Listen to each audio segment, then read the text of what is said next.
Hello, everyone, and welcome. I'm Dan Batista, the Executive Director of the Institute for Citizen-Centered Service, better known as the ICCS. Thank you for joining us today for our webinar on how to successfully implement open source solutions to improve service delivery. In a moment, I'm going to introduce our guest hosts, who will welcome our speakers from Public Digital. But before that, there's just a few administrative details to take care of with regard to today's webinar. Just want to let everyone know that today's webinar is being broadcast as a Teams live event. So you'll be able to submit your questions by way of the Q&A function. And certainly we encourage you to submit your questions throughout the presentation. Following the presentation, we will do our best to answer as many of your questions as possible prior to the end of the webinar session. Should also note the webinar is being recorded and should be available shortly on our YouTube channel, Citizen First, in the next few days. And finally, I encourage you to visit our website, citizenfirst.ca, for more information about our services and other upcoming webinars and learning events. And now, I'm pleased to introduce and welcome our guest hosts, the co-chairs of our Joint Council's Open Source Working Group, Bianca Tomazelli and Guillaume Charret. Bianca is an IT Senior Business Strategist for the City of Montreal. And as well, she is the Vice President of the Municipal Information Systems Association of Canada, better known as MISA.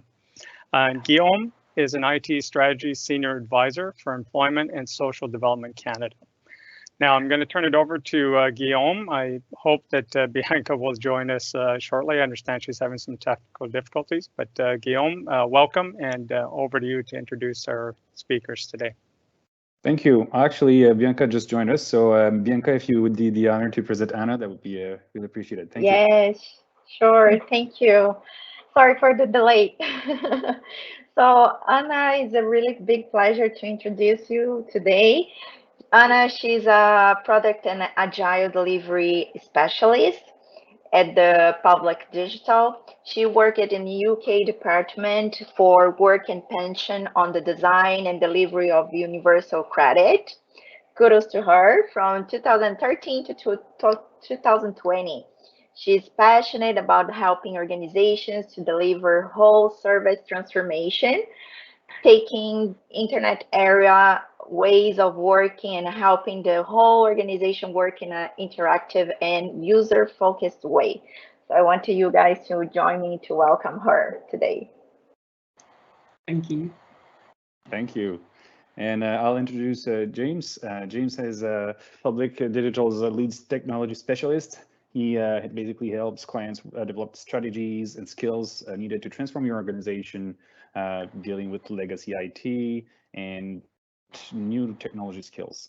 Previously to being with Public Digital, James was the Deputy CTO of the UK government. So he had for responsibility building technology capabilities across the government and leading government adoption on public cloud, open standards, and open source. So like really nothing, right, at the size of UK. So thank you for being here, James. Really appreciate your presence here. Thank you. Okay.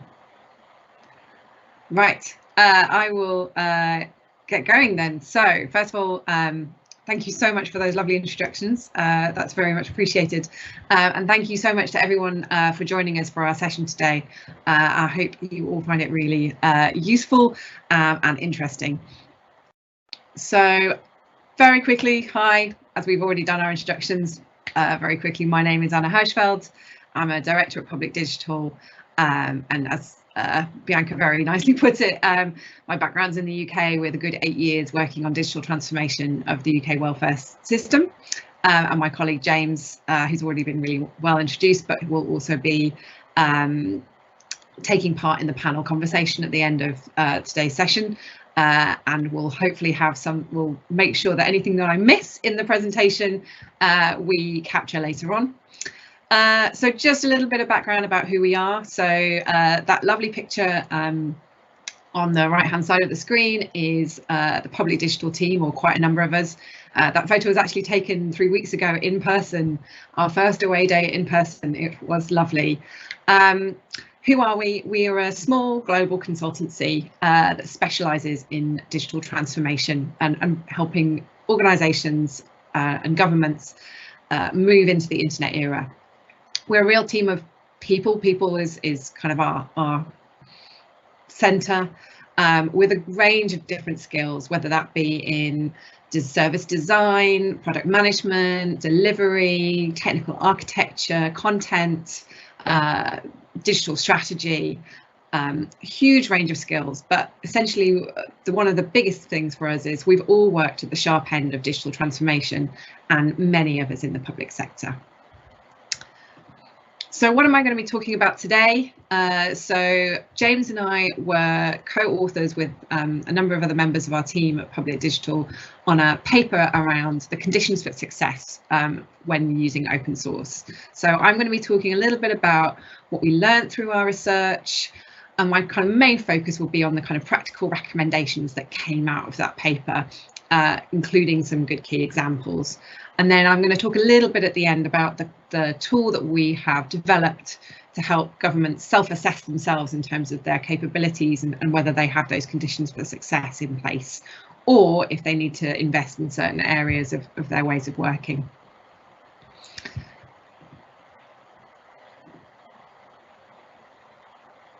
And this is when it doesn't work. There we go. So first of all, this is Public Digital's definition of what digital is. So applying the culture, processes, operating models and technologies of the internet era to respond to people's raised expectations. And that last line is really important. Our expectations, both as citizens, but also members of large organisations, have rapidly changed and massively increased in terms of what we expect services can do. And it's been just completely transformed by the web. And for us, that's a really important point to always make. And then for this paper and for this talk, obviously open source software operates across the technology stack, whether that be frameworks, programming languages, libraries, components, user-facing services. All of these things are open source. When we wrote this paper, and what I'm mostly going to be talking about today in this presentation is focusing on the increasing interest and development of open source software solutions that really support mission critical public services and platforms and large pieces of kind of open source software that form part of a government's digital infrastructure. So when I'm talking about the use of open source, I'm mostly referring to open source software and platforms which enable governments to deliver mission critical public services. So that could be digital identity, it could be a health management information system, it could be a civil registration platform, all those kind of things. That's mostly what I'm talking about, although many of these lessons can apply to things that are kind of more in the component side of things and within those other parts of the technology stack. Adoption of, oh, sorry, one second. So having explained what digital means for Public Digital, open source is just really an essential part of that toolbox when supporting organisations and governments, particularly in navigating the process of digital transformation and meeting the expectations of our users. And why?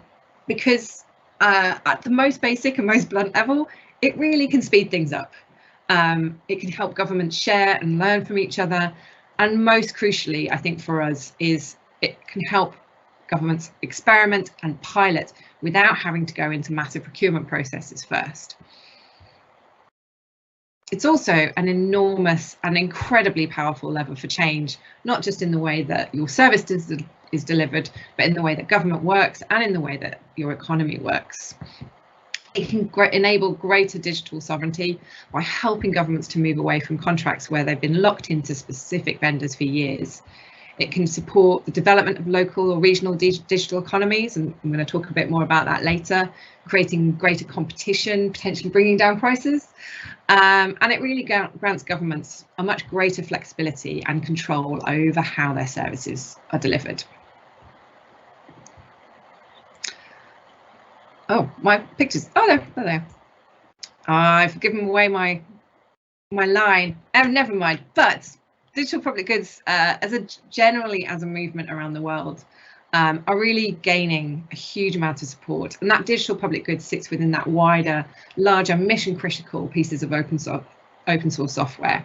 And I've just got a few examples here.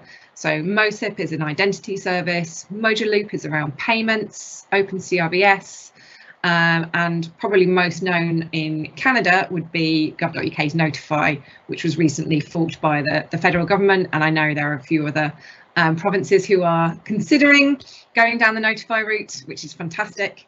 And I promise there's a couple of GDS examples, but I will try not to be too GDS biased, but it is our love.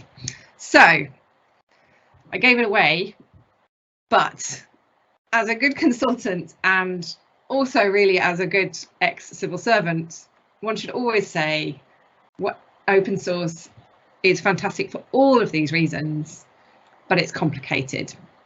And really, all joking aside though, what we learned from our research is that open source for open source's sake isn't always the answer, and can be just as disastrous as going for a big bang proprietary tech project. In the development and use of much larger scale services and infrastructure, a decision between proprietary solutions and open software solutions becomes much more complex, because open source software and its advantages is meeting the reality of implementing any kind of large scale technology program in government. And so to make the most of what open source can do for government, there's a real need to understand if you have the right conditions for success. And luckily, that's what we did our research into. And these are the recommendations that research and the interviews that we did with people from governments, funding organisations and providers of open source software showed us, and what I'm going to talk about today. So we recommend action in 4 areas, and I'm going to talk about them in a lot more detail. But the kind of 4 areas that we're going to be talking about is the policy environment, the skills and capability in-house of government, the open source vendor ecosystem, and the sustainability of using open source software. And that's the kind of that's the framing that we've taken for all of our recommendations and for the tool that I'm going to be talking about a little bit later. So starting off in the policy environments, political leadership is key to driving any significant change, and particularly with a business model that is not standard to government, such as open source, which potentially could take time to implement and requires changes to the way you procure and manage software. Having political consensus is essential. A great example that we have as a case study in our report is Uruguay, where all political parties are now bought into and pushing for open source to be a key part of the delivery of any government services. Often when we talk about the policy environment, we talk about legislation. Legislation can be a fantastic sign of intent from a government in terms of its expectations of using open source software where possible, but it isn't enough to ensure successful implementation. We had a number of examples of governments and countries where they had written into law that thou must use open source, and when you actually went and talked to the procurement teams and the teams delivering, no one was using open source. So having it as a sign of intent is really useful, but what's more important to look at in your legislation is your legislation getting in the way of adopting open source? For example, does it name particular software? Is the procurement processes that are set out in legislation going to be too difficult for some of those smaller open source vendors to be able to jump through those hoops? And that's a really important thing that we think is worth a kind of review and looking at those areas of legislation that might apply to. Having a government technology strategy is really part of and parcel of getting the whole of government in the right place for using open source. Open source is not something that works in a vacuum. It should be part of a whole technology strategy that promotes the use of open source software, as well as supporting an open architecture approach, and explicitly encourages reuse within a public administration. So whether that's within government or with other governments. I said there won't be too many GDS examples, but this is one of them. So the GDS Technology Code of Practice really is a fantastic example of how to fundamentally change the conversation about how software is delivered. And that could be about using cloud, how we secure things, how to code in the open, not just use open source, and really has fundamentally changed how every government department in the UK thinks about, or particularly in England, thinks about how to deliver its services. Another example is in Portugal, where by law, so they have gone down the legislation route, central government bodies must submit their ICT projects, or digital projects, hopefully, and expenses above a certain threshold to essentially a pre-evaluation mechanism. So ensuring that the public investments and projects are aligned with the country's digital strategy. One of those pre-evaluation points is its use of open source. Moving on to skills and capability, there are lots of things a government might do to increase their technical expertise. One of the most kind of obvious and just fundamentally no regrets ways of doing this is encouraging reuse within government itself and thinking about the rules that sit around that. But the key is that won't happen on its own. So making a central team or official responsible is really important in kind of driving those behaviours, driving that uptake, but also being that guide and support for those for whom this is going to be very new and going to feel very strange and really out of their comfort zone. And so having that responsible team or person, depending on the size of your organisation, that is championing and showing the value of open sources was something that we saw was often a really important key for success. An example being 18F in the US has on GitHub, as it should be, an open source policy that they champion and support government departments across, particularly in the US federal government, but also in states and in cities around the US to try and work in different ways. And that championing has been really important in how government in the US is changing some of its procurement processes. Another example would be in Italy. So Italy, similarly to kind of, I guess, the GDS Tech Code of Practice, publishes practical guidance for anyone to refer to, which is also, by the way, backed up by legislation in terms of how to use open source, when it's best to use it, and what are the steps for organisations to go through. So again, it's both kind of being that champion, but also helping bring your colleagues from around government along that journey with you. Moving on to vendors. So I think given that one of the core kind of benefits for many governments, many government agencies, many countries of open source is reducing the amount that you are locked into specific vendors of proprietary technology, increasing a country's options when delivering a service, a thriving and accessible vendor ecosystem is just essential to making this a reality. And when I say a vendor ecosystem, obviously there are many bits of open source, as I've talked about, where these are open libraries, open language section, open modules. But when I'm talking here, obviously more about bigger pieces of open source software, there will still often be some form of vendor, whether that's a funding organisation that provides this for free, another government, or someone else. There will often still be a need to either bring in a vendor to help do that, or it's the vendor who is going to help you kind of implement some of that. So having that group of people who can support you in bringing in those open source skills and supporting, supporting the long-term delivery of your open source software is really important. And I think there's a bigger point here as well, which is encouraging local companies and wider communities around open source software can create new markets in your local economies and open up more options for governments in how they deliver services. Obviously in the UK, GDS built its new procurement processes around a philosophy of buying either teams to help build a service or commodities that do not require customization. There's some stats that we recently saw that coupled with the push from GDS and other parts of the UK government to use open source software and code in the open, was part of supporting open source becoming a £15 billion contributor to the UK economy in 2020. Obviously, that's not all down to GDS, although I'm sure James and I would love to say it was, but GDS and government switching to different ways of buying has really helped the open source world become part of that community of vendors that we go to.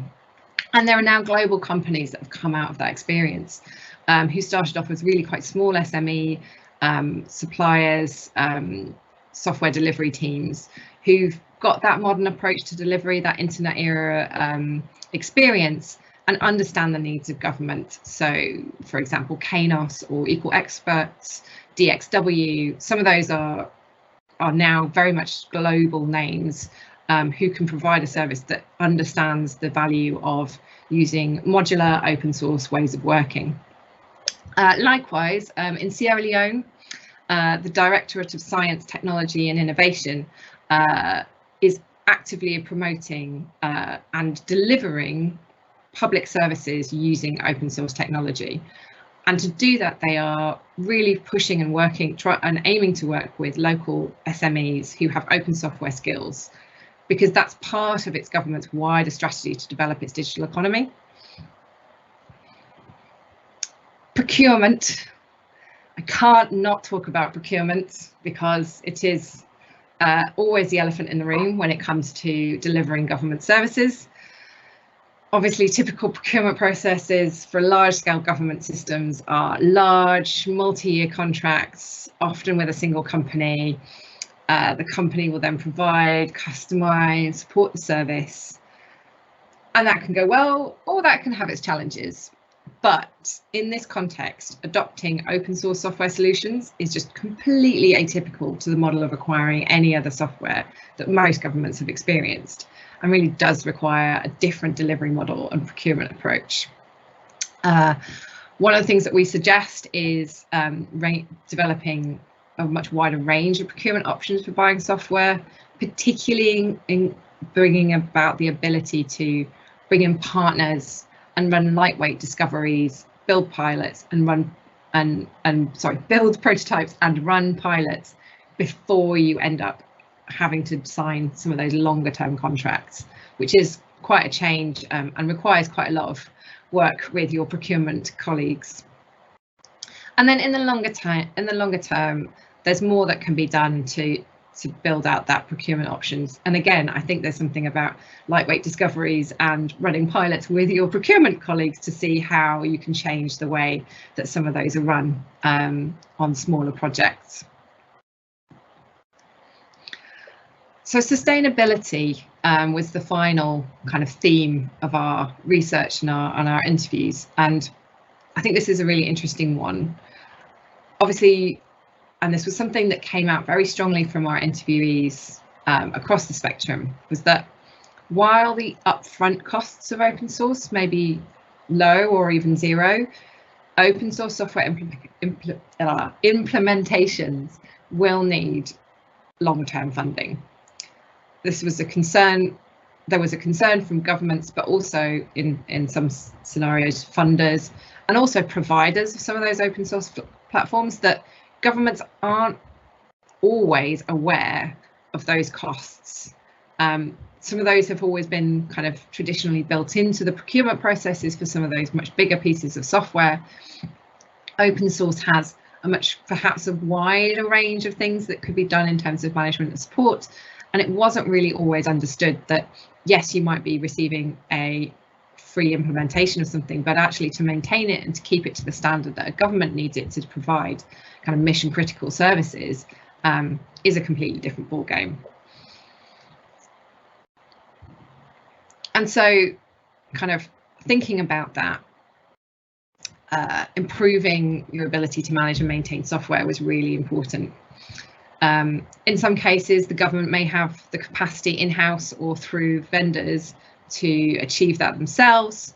In other cases, they may well need to rely on the provider of the open source software. Obviously, open source comes from a community-based culture, and that's what often supports a lot of open source libraries and other parts of the tech stack. But when it comes to these kind of bigger open source platforms, what we really saw was there's a need for that community to be incredibly well established. So, you know, not everyone is Drupal, or there is an anchor organization that helps maintain and run it, and will be there for the long term.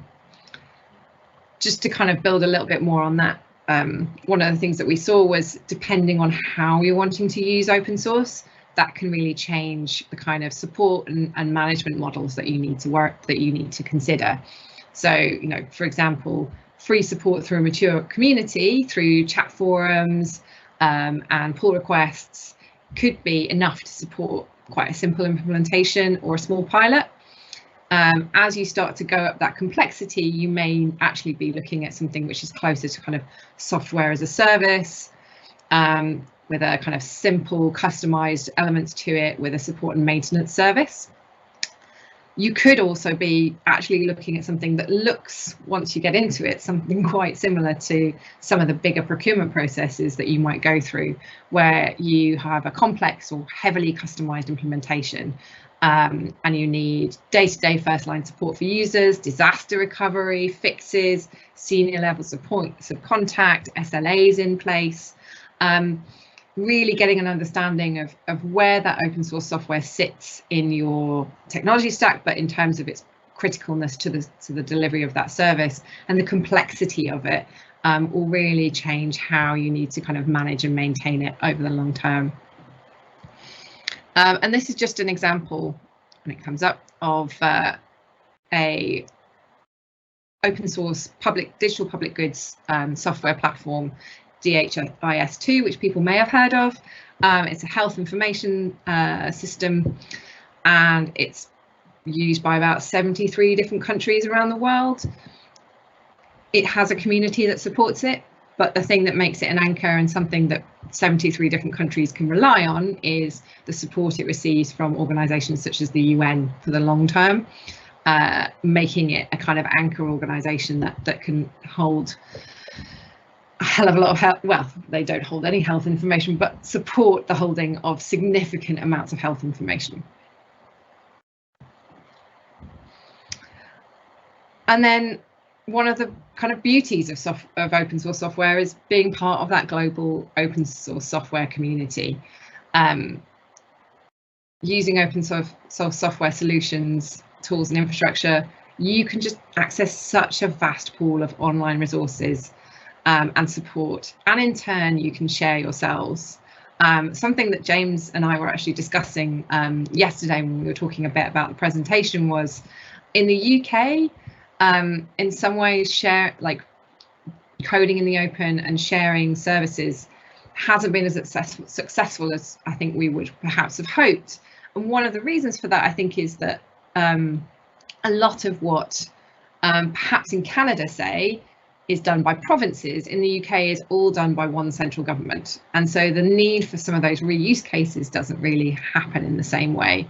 And at the kind of much more local level, local authorities are too small and don't have the budget and the time to kind of focus on open source software solutions, although that is changing in some places. I think the interesting thing in Canada is the provinces have size, capabilities and capacity, and often similar problems to each other that open source can really support. So the example that I was that we were talking about was an Ontario self-assessment tool that was developed during COVID, used code from Alberta's self-assessment tool, which itself used code from the UK NHS's COVID self-assessment tool. Apologies, I managed to sneak in another example from the UK. But that's just a really interesting thing, I think, in Canada. That's an opportunity that I think in the UK hasn't been as much, for sure. But yeah, start sharing code. I definitely saw on GitHub, this is a great page if you want to see who's using GitHub across the world. 71 countries, 858 government departments or agencies, Obviously, not all of those are live and being used all the time, but it's great to see that open source across governments around the world is really kind of gaining traction, and it's really the best place to kind of get going. So our kind of classic PD type of advice is for all of this and all of these recommendations is start small, share in the open, and find your peers. So from there, I'm going to talk briefly about the model that we built. So part of the paper that we wrote, coming out of the interviews and research that we did, we felt that a really good way to kind of bring together our findings and provide governments with something that would be helpful was to create a capability model.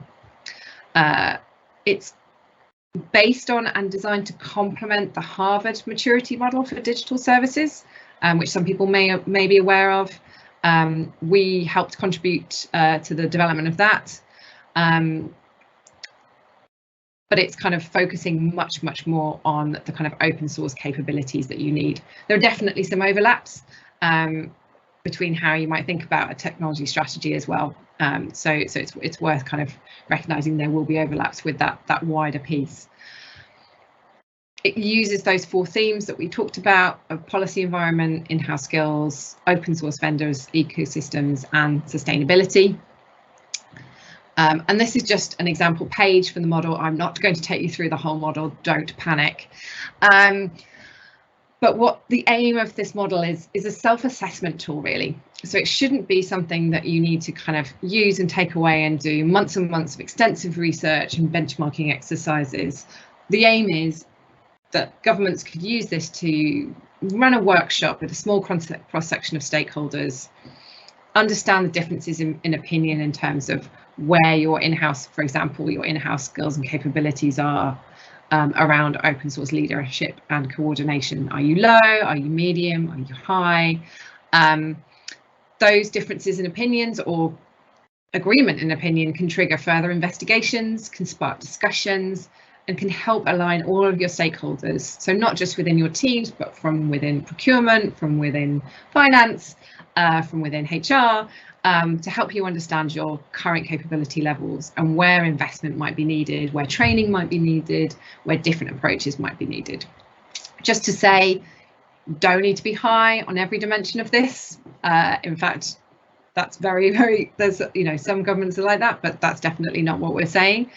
But if as an agency or a government department or a government kind of central team, if you're self-assessing as low on all or almost all dimensions, this could be a flag for a much longer discussion in terms of whether you're ready to use some of those bigger open source pieces, and whether there's more time needs to be spent perhaps getting used to using some of those smaller open source kind of modular libraries, things like that.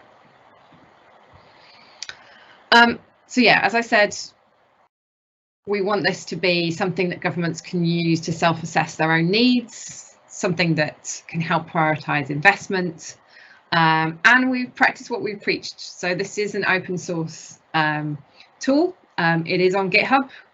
You can do with it as you wish, or you can come and talk to us about it if you'd like to come and talk to us about it as well. So I think that's it from me, but I just wanted to say thank you very much for listening to me waffle on open source. But yeah, if you do want to talk to us about the model or anything further, then please do contact us. And I shall hand over back to Dan.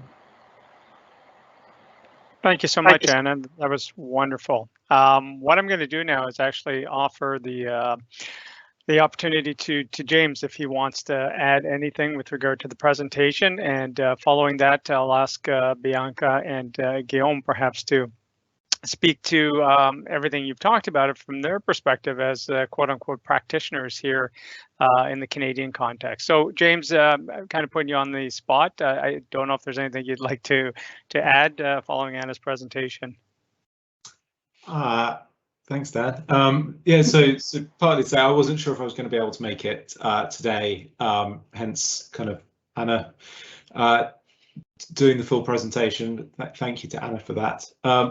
Don't think there's anything particular to add, other than perhaps to go right back to the beginning and kind of say, like where Anna started with the open source can be a really powerful lever for change.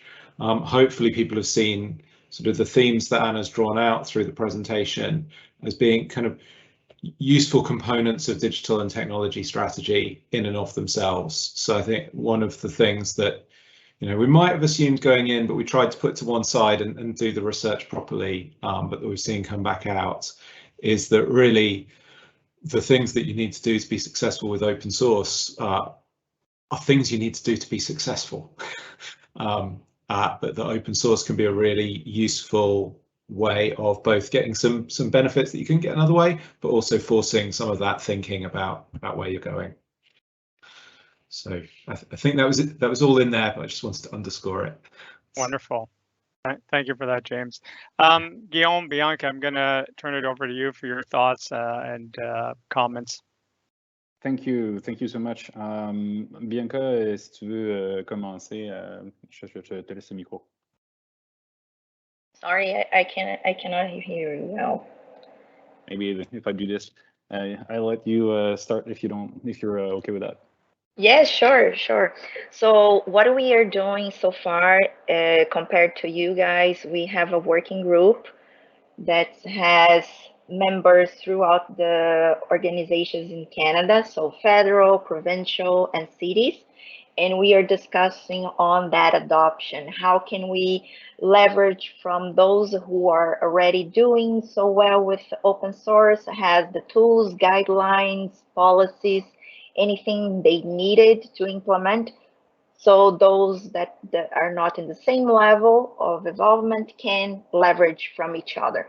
So I really love this opportunity that we are having to have a table where we can discuss, you know, we can bring ideas, we can help in any sense that people might have still struggle with the open source adoption, because as you mentioned, is a part of the model that you says it is important to really have it all, and the success of having it a policy. So it's just a portion of the iceberg, right?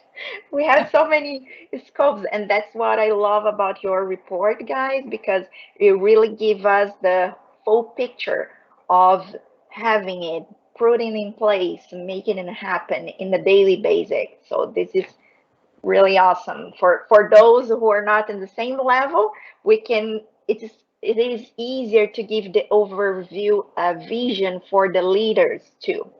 This is important. When I was doing the policy for Montreal, that's what we have to do. We have to literate them, help them to understand the impact, to see outside of the box. Like, it's not just us, we are not alone. We have many people that are doing, look what they are doing too. So really important work, really appreciate it. I don't know if you, Guillaume, sorry, you wanted to add something to this point, and then we can maybe do some reflections on questions that we prepared too.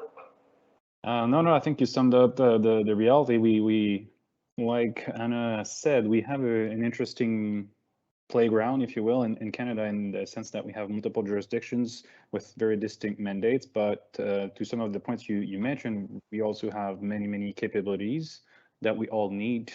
And if you actually flesh things out, you realize that these capabilities are very reusable if we develop or acquire them the right way. And so I think this kind of leads me into the first questions that Bianca and I had put together while we were discussing this. This is awesome. Really, the capability model gives us like a blueprint of what you can do once you've convinced people. How do you get started though? Because you have a use case as well in the full report about, I think, Uruguay. Politicians all agree. Everybody's like, this is important for us. And I think some of the people that are asking questions right now are basically at the same stage. Like, how do I actually start having that discussion? How can we actually have people agree that this is important? And James said, what you need to do around open source, you need to do to be successful, period. I'm really, really interested in what you've witnessed throughout your research. I might pass that one to James because I think he has literally been there and done that. So, a lot of the answer to that is very contextual, and is about kind of grabbing whatever opportunity is in front of you. Generally, I've seen kind of two situations. One is very rare, but is that a politician or a senior official has somehow been influenced outside to be told, you know, a bunch of problems that you may or may not realize that you had can be solved by open source. And we saw that a little bit in the sort of origins of this report, that there's some sort of big funding agencies, sort of multilateral funders, who've got the open source bug and have been sort of going and saying, we can help solve problems that governments have with this open source. And part of the job we were trying to do with this report was, if that happens, is sort of say, we don't disagree with that, but remember that open source isn't going to magically solve problems, that you have to invest in a number of other things. The other much more common thing is that there's no consideration of this whatsoever, and it's new. And there, generally, so you need to start with a problem that somebody does recognize. So that might be, I mean, commonly it's something like, we wanted to deliver a new policy initiative, and it seemed simple, but a few years on, not much has happened, or nobody can quickly get me to an answer to that, or, you know, we've been running this big change program and not much has changed, but a lot of money's gone. And those are the circumstances where you can start to introduce a kind of actually using open source software, using some of the practices that have sort of emerged with open source software. Perhaps we could try something different at low cost, and you can start to build that. Okay, actually, usually solving the whole problem is not a quick or low cost thing. If people are thinking at the right level, it's generally not, but you can usually show much more tangible progress much more quickly, and then use that to start to build political capital and say, okay, you like that, if you want more of it, then you need to do these other things. Then you need to have some difficult conversations with your suppliers, you need to hire some skills you don't have, and those sorts of things. There's a lot of this which is opportunistic. It's like jumping on the thing that's on someone's mind and building from there. So I hear you need an opportunity and like-minded folks at the right time, at the right place. So for the people attending this session, most of them most likely are already bought in. Would you have any tips for us to get started to find that right opportunity, and what the kind of language? I mean, we have good positive things about open source. You also mentioned some difficulties. So any tips for us to get started? Yeah, so I think that the funny thing, given this is a talk about open source, is that I'd generally not start by talking about open source. You've got that kind of community, as you say, people on this are generally brought in. So people who are going to reach for open source as part of a solution, what you need to do is create an opportunity to try it. And there, I think it's really about being positioned to do something quickly and cheaply, and possibly below the radar. So people aren't sort of even necessarily aware of what you're doing, but then being ready to tell the story about what was it about how you did that let you deliver something different. Okay, so if I understand, use a real problem and try to leverage the good experience of resolving it. So then those that are not too much bought in, so they can see the real result and maybe, you know, overcome those steps that they still have to do. Yeah. Right. Great. That's good for the folks that are listening to us. That's good. And I have a complementary question to this point. In UK, how you guys or have done, I'm not sure, we talk about a lot of the federal, you know, the laws and so on. How can you guys, or have you done going downwards, you know, helping cities? Like here in Canada, we do have this. federal, provincial, cities. They're separated. They do some integrations, but it's still lots to do on that area too.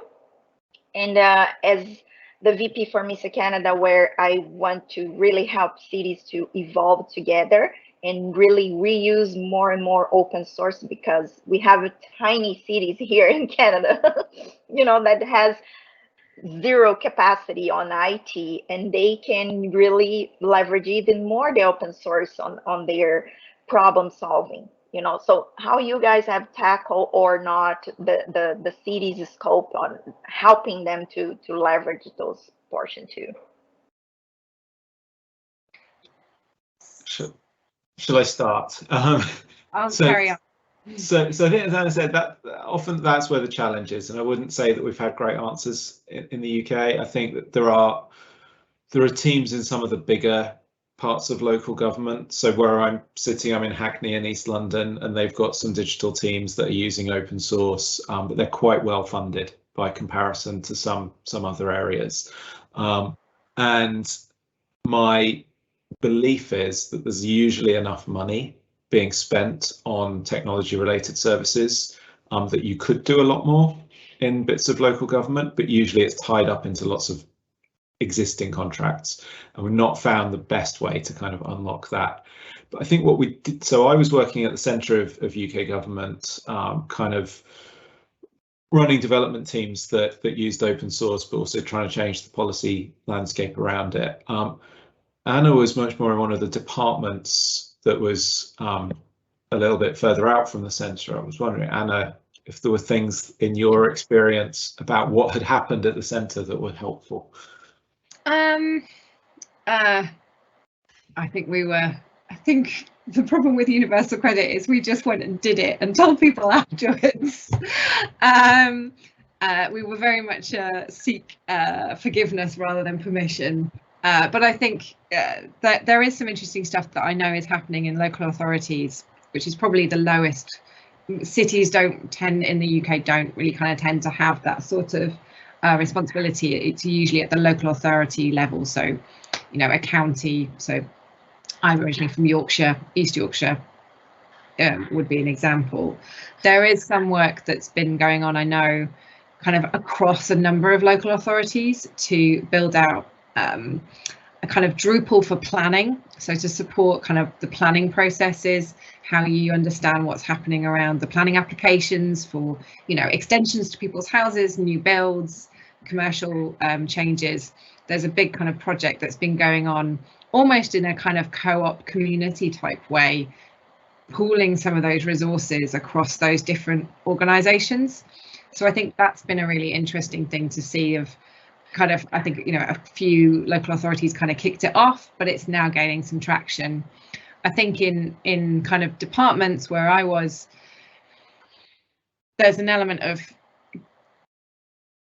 I think, how do you get, particularly in some of those departments where I would say the kind of CTO, CIOs were quite traditional, is getting them used to that concept. Again, not necessarily talking about open source, but talking about experimentation, starting small and building up.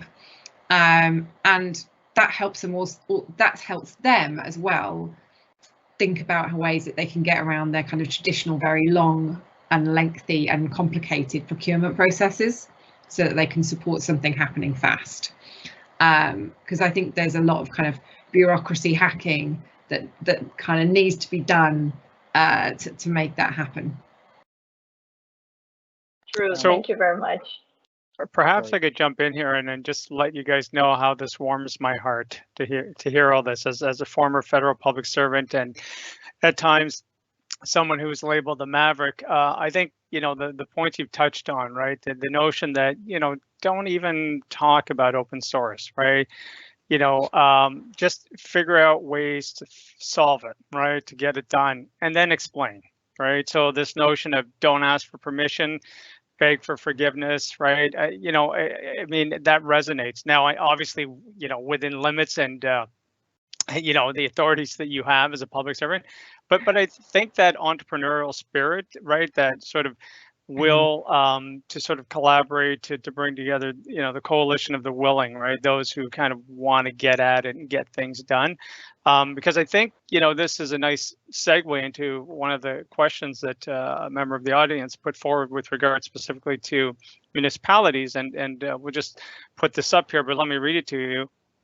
Basically, this is from Erin, and she asked, in the municipality that they work for, they're exploring open source solutions for specific applications. However, they're constantly questioned and reminded by procurement, and you alluded to this, Anna, the challenges of procurement. That it's never free, right? And that they feel that this is a lack of understanding of what open source is, and that there's always that impediment, right? So you get into basically the bureaucracy of procurement, right? So I guess Erin's looking for suggestions on how do you deal with procurement folks? How do you talk to them, right? How do you? It's such a different concept, right, from the traditional going out to vendors and buying solution, right? So, any tips, suggestions for Erin? So I'll start, James. You can chip in because again, lots of experience. But yeah, I mean, I think it's kind of a mixture. There's even starting small with open source. So a lot of things that can be done in terms of using open source in terms of libraries and smaller parts of the technical stack isn't really about procurement. It's more once you start to get into some of those bigger pieces. So getting them used to that. I think what we recommend in the paper and what certainly seemed to be kind of successful was talking about procurement frameworks that are able to handle shorter term engagements that allow you to experiment, that you're not necessarily starting off big. There certainly is a bit of asking for forgiveness with the procurement community sometimes. And I think that's can be good, can be not. I think there's a big thing of how do you bring them along that journey with you of like what's important. One of the things I really remember really strongly in Universal Credit was we wanted to have a monitor next to every very early on in our days.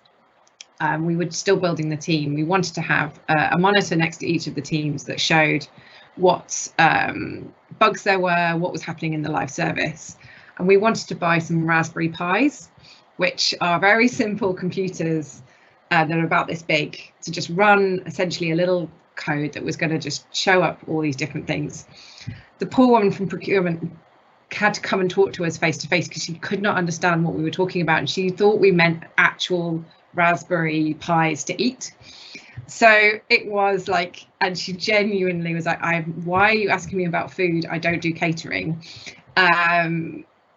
So they often have a long journey to come with you, and actually getting her in the room, sitting her down, showing her why you wanted to use it, what it was going to do, and helping her understand some of the security concerns, because often procurement have to think about that too.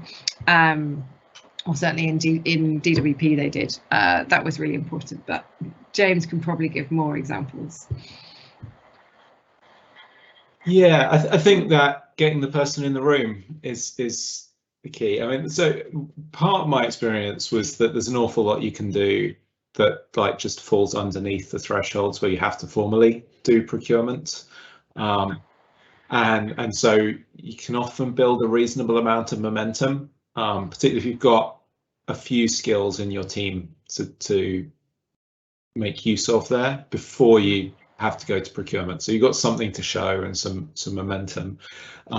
But then a lot of the time, the first thing we had to do was sort of set an expectation that we thought of procurement as a team activity, rather than as something where we'd write the list of requirements and send them over to the procurement people. But instead, it was a kind of, we want to buy this. We need your help to do that in a way that's legal, in a way that gets us good value for money, and we care about the same things in that. We bring expertise, you bring expertise. Both are needed to get to the outcome. So I spent a lot of time actually in the early days of the government digital service, just kind of investing in some of those relationships. And going away and learning quite a lot myself about like what are the principles and the rules underpinning public procurement, so that I could really show like I care about this. The other bit was always trying to be really clear about what we were trying to buy, because it's quite common for particularly technology procurement to become quite confusing of like, we're buying this piece of software, but we'll probably need to customize it. So we need a big team that can customize it. And hey, they could provide the infrastructure for it at the same time. And halfway through, we realized we'll need somebody to run it. So we add that into the same procurement exercise. And you end up with these sort of sprawling contracts, and trying to break that down and be really clear about, so is it that we want licenses for something that needs licenses? Probably not if it's open source. Is it that we need skills of people who build a team with us? Is it that we need somebody to offer us, you know, a specific service that we offer?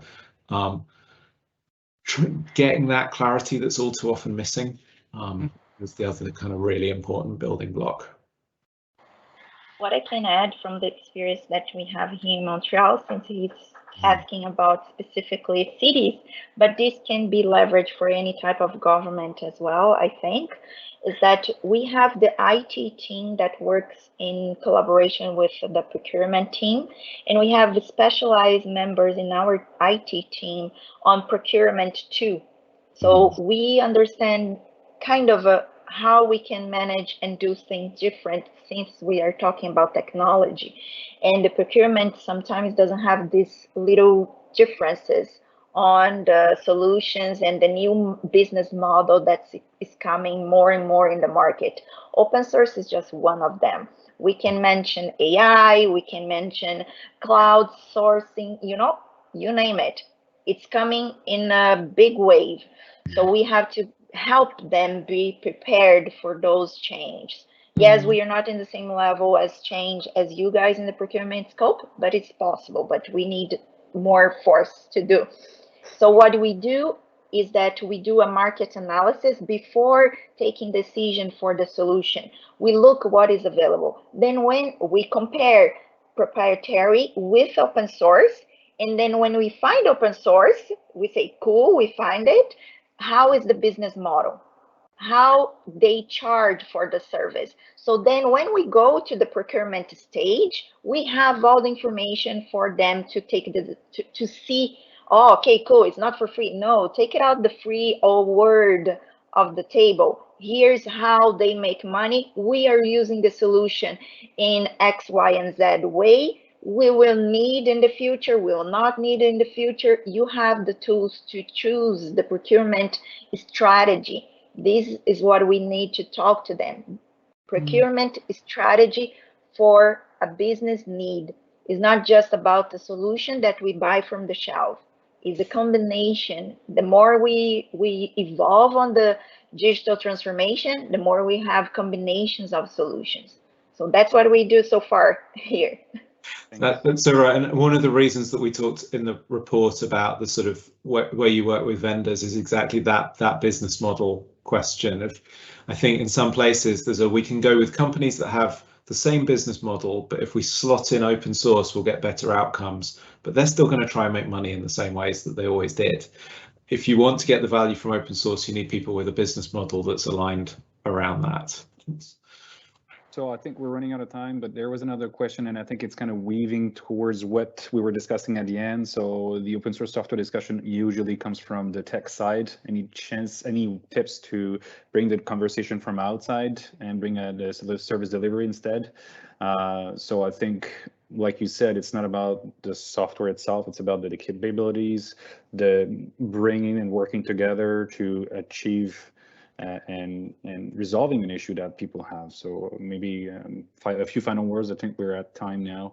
Dan, correct me if I'm wrong. That's perfect, Guillaume. Yep. Okay, yeah, so for the folks that can stay, we can listen to your wisdom. Yeah, we can add a few minutes for sure. So thank you. Yeah, I mean, I think from a delivery perspective, from a product perspective, I think that the things that open source gives you, and certainly for us in Universal Credit, was the ability to move at a pace that we just absolutely could not have done, particularly from a delivery perspective, if we had been tied to customizing proprietary technology. Just wouldn't have happened. We had so much more freedom, so much more flexibility in how we developed the service, in how we met those user needs, and you know, we were not tied to an already built system that you just had to tweak. We had the opportunity to really start from scratch and build a service that was really for our users, whether that be internal to government or people trying to receive benefits. And I think that, from the kind of product delivery perspective, is just massively important when you're talking about open source.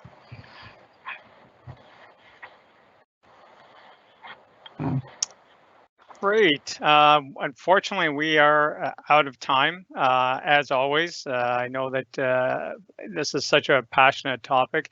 I do want to thank Anna and James, our colleagues from Public Digital, for joining us today, and certainly with the time difference. So we wish them a good evening. And again, always wonderful to have them come speak to our folks here.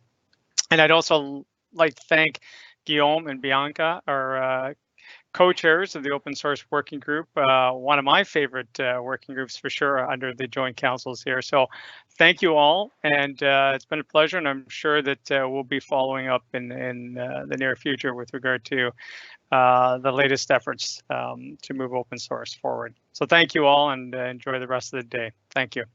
Thank you. Thank you. Thank you. Bye. Thank you.